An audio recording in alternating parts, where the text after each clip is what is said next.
నువ్వెందుకే బల్లి నాతో ఆడుకుంటున్నావు వచ్చి పద్దాక ఏం చేస్తా గ్లాసులు కాఫీ ఉండి తాగుతావా?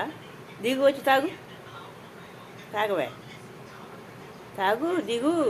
వస్తున్నావు కింద బట్టి ఆ గ్లాస్ చుట్టూ తిరుగుతున్నావు కదా, తాగు, దిగు, ఆ గ్లాసులో పడి దిగు, దిగు, తాగు. అందులో కాఫీ ఉండి తాగు. ఒక పక్కన ఏగ తాగుతుంది కదా, ఒక పక్కన నువ్వు కూడా తాగు, తాగు. ఓహో, ఏం తింటాకు వస్తున్నావా? కాఫీ తాగుతా కాదా? అయ్యి పట్టేసుకుంది, ఎత్తుకుపోయింది.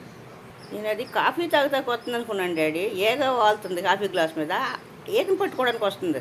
అక్కడ మాటేస్తుంది, ఏగను తీసుకుని తిని మాటేసి ఏగొచ్చి వాళ్ళంగానే గప్పని పరిగెత్తుకొచ్చి ఏగ రుచుకు పరిగెత్తుంది. ఇందా ఇంకొక ఏగ ఉందరా, పట్టుకో. ఏగ రాలేదా? వస్తుంది.